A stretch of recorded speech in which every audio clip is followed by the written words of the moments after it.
Are you fighting battles that don't matter, that are keeping you from battles that do matter? You have to learn to walk away from things. Walk away from petty arguments.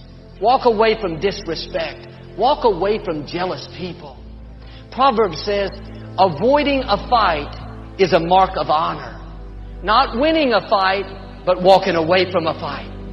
That's not being weak. That takes a strong person. That's a mark.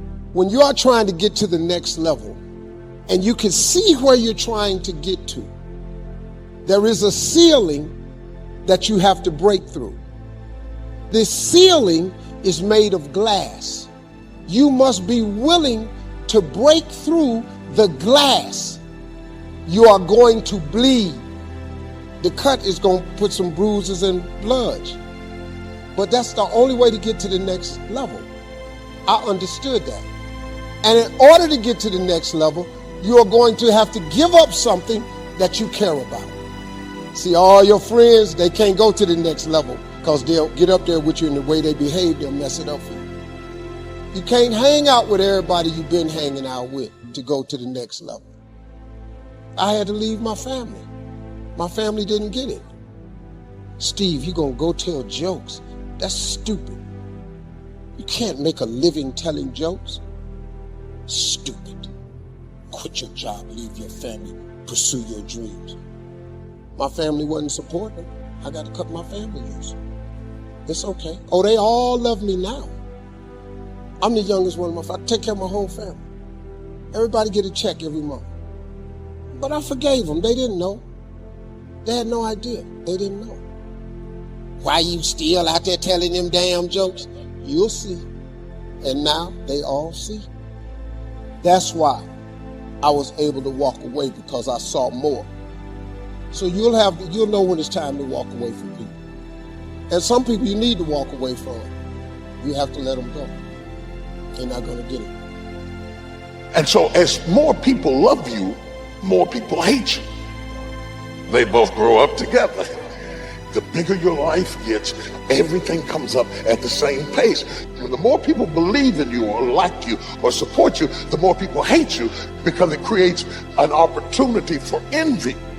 The only way to avoid it is to stay down. If you lay dead, even the animals won't bite you. Do you hear what I'm saying to you? The risk of being bitten is the cost of getting up. And you have to decide, are you so concerned about being bitten that you're willing to spend the rest of your life laying dead? Or is there something pumping down inside of you that says, bite me or not, I'm getting up. I'm going to do all I can do, even if it risks you hating me. I'm going for it. Isn't it amazing how your life, when you finally pray and you finally get the opportunity you've been waiting all your life to get, if you reach out to take it, there's a threat. You pray, Lord, I want this career opportunity. I want this door open. And oh God, if you could just give me this position, and it will be perfect and everything will be wonderful. But you didn't know that something in your family was going to go crazy when it did. You could mess up everything at the house. And so you're standing there like this. Anytime God answers your prayer, there are always opposing factors that make success not taste successful. This is very important. The people around you have everything in the world to do with the decisions you make, because they get in your ear. And if they are wrong, they don't die, you die. You got to make it happen, or it's not going to happen. You got to get up off your hind parts and bust a move, or nothing is going to happen in your life. See, you talk too much about your success. You need to shut it down. Your mouth is too big for where you're trying to go. But because you announce everything to everybody, you further jeopardize the opportunity that the Lord is affording you. I talked to a man growing up. His father was very hard on him, told him that he was never going to amount to anything. Now this man is in his 40s, working night and day trying to prove to his father that he was wrong. His father still doesn't acknowledge his success. I told him, you don't have to convince him that you're good enough. You're trying to impress someone that's never going to be impressed. Your job is not to change people's mind. Your job is to run your race. Too often, we're trying to get our worth out of what we do. Am I a good enough mother? Strong enough? Successful enough? We think if we work harder, outdress our friend, then we'll feel good about ourselves. We live in this proving mode. The problem is we're getting our value from the wrong place. But when you're secure in who God made you to be, you're content with your looks, you're happy with your personality, then you don't go around competing with others, living to impress that cousin that's more attractive. You know you're one of a kind. When you know who you are, you won't live in this proving mode, getting your value out of what they think. Do they compliment me? If not, let me work harder. Let me prove to them that I'm good enough.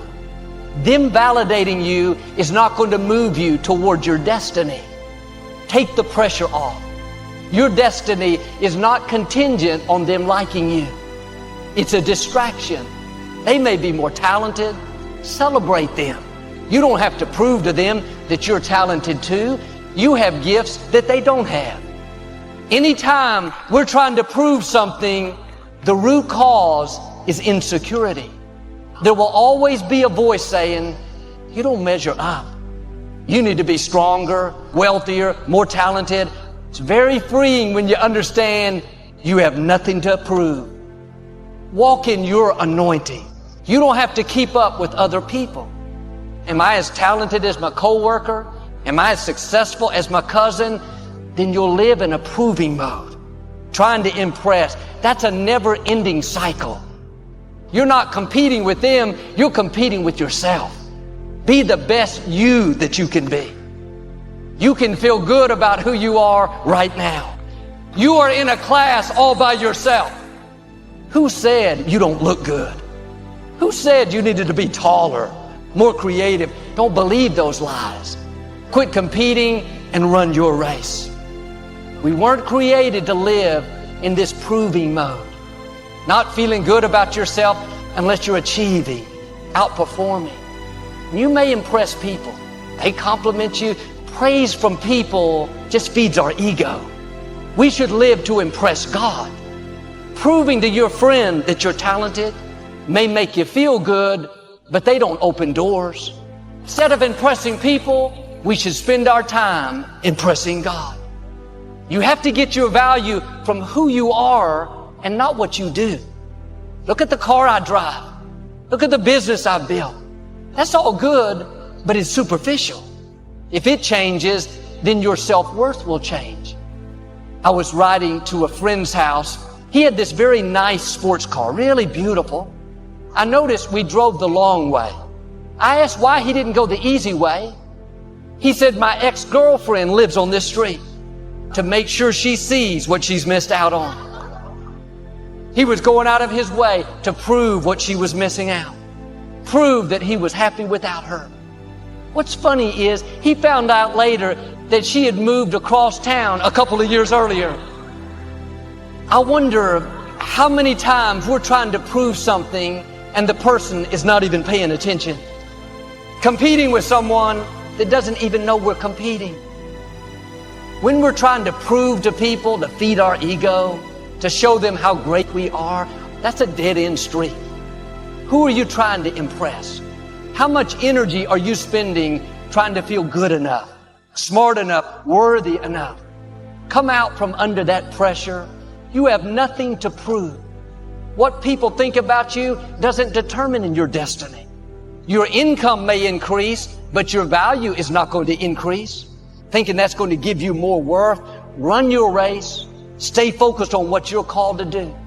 Don't live for people's applause. Live for God's applause. And sure, you may have areas you need to improve in, but that doesn't change your value.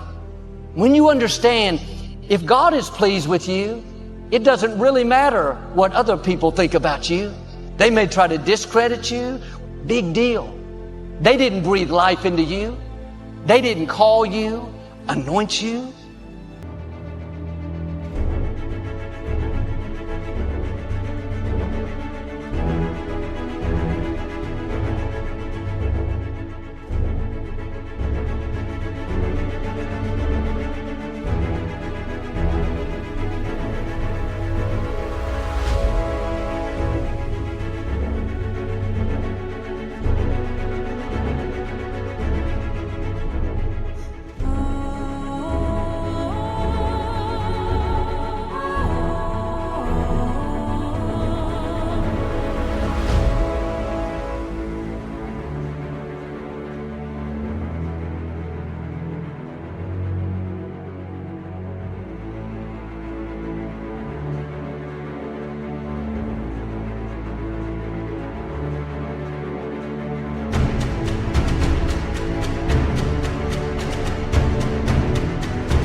Why are you spending time and energy trying to impress that neighbor?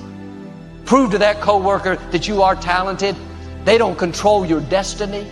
They can't stop what God has purposed for your life. Get your eyes off of people, off of how you think you don't measure up.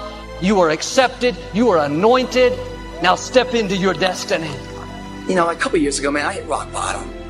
I really did. Everything in my life was just turning upside down, you know? And I really had to step back and really see what I was doing. Because every time you point your finger at something, there's 3 fingers pointing back at you.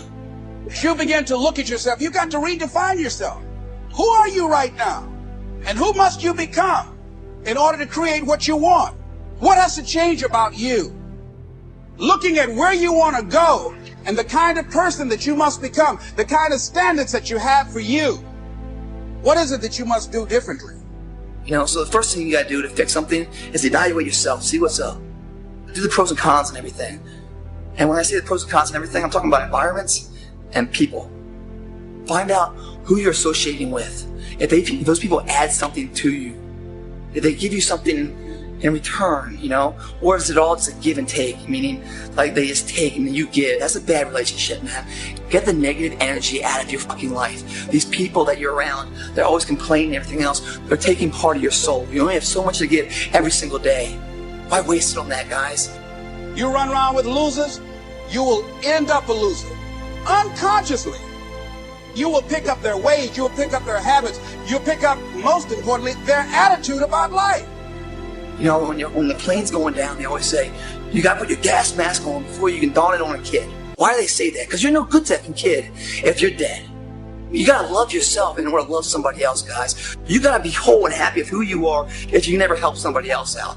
People say, oh, it's selfish, just care about yourself. Well, if you need some fixing and reworking, it's not selfish, because you can get yourself better and then be able to really lend a hand in an honest way to somebody to really help them out. Anyone that's around you guys that's been for the last couple of years that's always complaining and this and that, kick them to the fucking curb, man. Many of us are living out the lives of other people, living out their conclusions, living out of their consciousness. And if you guys are in an environment, a bad work situation, but this fucking work environment is making me a psycho, and I come home and I just want to yell and scream, and it's a bad home environment now because of my work environment, you know, get that fucker out of there. It might be hard for a couple of weeks, but either way, you'll find a new path, a new energy, and you'll find a sense of life again. Work is not about your life. It's about earning some income to have the means to do what you love to do and with the people you love to be around. So really look at not just the fat of your stomach, but the fat in your life, the people and the environments you're in. They're negative. They don't make you a better person.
You're stronger if you cut the fat, cut them loose, man. Throw them overboard. Align yourself with people that can encourage you, people that can empower you, people that you can grow from. See, if you have people around you that can contribute to your growth, you want to align yourself with people who think like you, people who dream like you, people who want more out of life, people that are stretching and searching, as opposed to the majority of people. Somebody said, always strive to get on top in life because it's the bottom that's overcrowded. And so you don't want to be on the bottom. See, it's easy to be on the bottom. It doesn't take any effort to be a loser. It doesn't take any motivation, any drive. But it calls on everything in you, ladies and gentlemen. You have to harness your will to say, I'm going to challenge myself. So stay motivated, guys. Trust me, to transform yourself is so much harder than actually just being in shape, okay? Find a new environment. Track your records, guys. Seeing where you are, to know where you've been, and then pacing yourselves, guys. You guys can't not do a New Year's resolution and say, hey, take an honest look about what's going on in your life. What's working, what isn't working. What isn't working, really examine it. Find out what you're doing to cause it, okay? And if it's not you causing it, and you honestly think it's something else, or someone just holding you back, guys, as much as it might hurt, cut them loose, man. Cut them loose. You're going to find such more growth and opportunity, and you become a better person, stronger person, where you're really able to help them if you want to later in life. See, it's time now. If you want to make this your decade, you've got to start saying yes to your life. You've got to start saying yes to your dreams, yes to your unfolding future, yes to your potential. Why not? Why not me? Don't spend time like most people going through life complaining. Okay, life knocked you down. What are you going to do about it? How long are you going to sit there and say, you know what they did to me? How long? Who wants to hear that rap? Use that energy to get up from there and move on and get on with your life.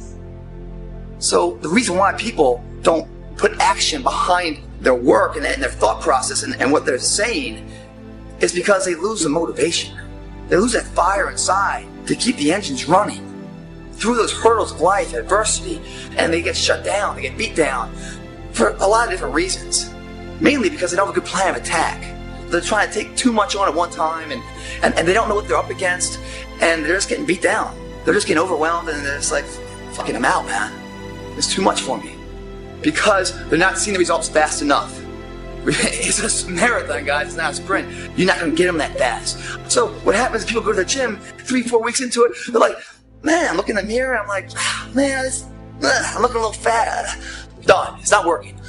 And that's right when everyone quits, guys. That's right when the clay is right about to get warm and transform. Everyone just throws in the fucking hat, guys. And they give up. And that's right at the point where everything's going to change. And it's a metaphor in life. Everyone climbs a mountain, and right when they're like, I can't go anymore, that last inch is going to make all the difference. And they give up. How do we keep the motivation alive, guys? One is, you got to get a partner, right? I'm going to give you 5 things. You got to get a partner. You got to track your results. You've got to find an event, in a future event that makes today reliable and accountable. 4, you've got to find a new atmosphere at times. And the 5th thing is, you got to have the right plan of attack. If you guys mentally believe you can do it, your body will find a way to make it happen for you. If you guys have any doubt, it's too fucking hard. If you guys have any doubt that you guys can't win this war, don't even try it. Because it's going to take everything you have to do it. And once you do that transformation, guys, the golden egg lasts forever. You will never lose it, I promise you that. But if you have any self-doubt, or you're relying too much on external factors to keep you motivated, you don't have the right fire in the tank, don't even try it, guys. You're wasting your time because you never make it across the finish line. And then what's going to happen is you're going to feel like a failure for it. Another failure on the bad list, you know? You can pray all day, but if you don't plant the seeds, there's no harvest. So listen to me. You got to do something about you. This isn't all rah-rah and hype and bubblegum and dreams and rainbows. You got to fix it and start do something about you. Because listen to me. Winners win and losers lose. If you got a culture in your life right now, it's okay. Some of you say to me, you don't know how messed up my life is, man. It's a mess. Listen to me. Your mess does not disqualify you from making your dream come true. You're supposed to do something great with your life. But you need to build a culture of winning in your life, where you keep the promises you make to yourself, and you get small win after small win after small win. Or you build a culture in your life of blaming other people. You're either going to be a victim or a victor, not both. Money, cars, houses, that's motivation. You play someone's motives. But if you inspire, the root of inspire is in spirit. Be inspirational, not motivational. We run away from things that make us feel. You will be punished and be uncomfortable almost all the time. You will be punished for that. You'll be rewarded for chasing uncomfortable, uncertain things. In fact, the quality of your life most of the time is going to be made up by how much uncertainty you can deal with at any given time. So let me say something to you. Why do most people not win there? I honestly believe that you get out of life what you believe you deserve. 5 years from now, you're going to get out of this life exactly what you believe you deserve to get. And that is also true of now. You're going to drop this idea that you can't. You're going to stop worrying about what everybody thinks about you. Because listen to me, if you spend your life worrying about what everybody thinks about you, I'm going to make you a guarantee. Nobody will think about you after you're dead. You got to rise higher. You got to want to excel. You got to go for it. You got to have some belief. The reason people don't win is fear. Fear is the most insidious, terrible disease in mankind. In fact, I believe it causes most other diseases. It pushes you further away from your dream, further away from God. It ages you. It worries you. It creates despair in your life. See, if you continue to get into your fears, you're going to continue to live an average, ordinary life, and you weren't born for that. So as you begin to look at this decade and affirming that this is your decade, as you set goals that will make you stretch, that will bring out the best in you, as you begin to remove the negative, toxic people from your life, as you decide to take some chances in life, if you're not willing to risk, you cannot grow. And if you cannot grow, you cannot become your best. And if you cannot become your best, you cannot be happy. And if you can't be happy, then what else is there?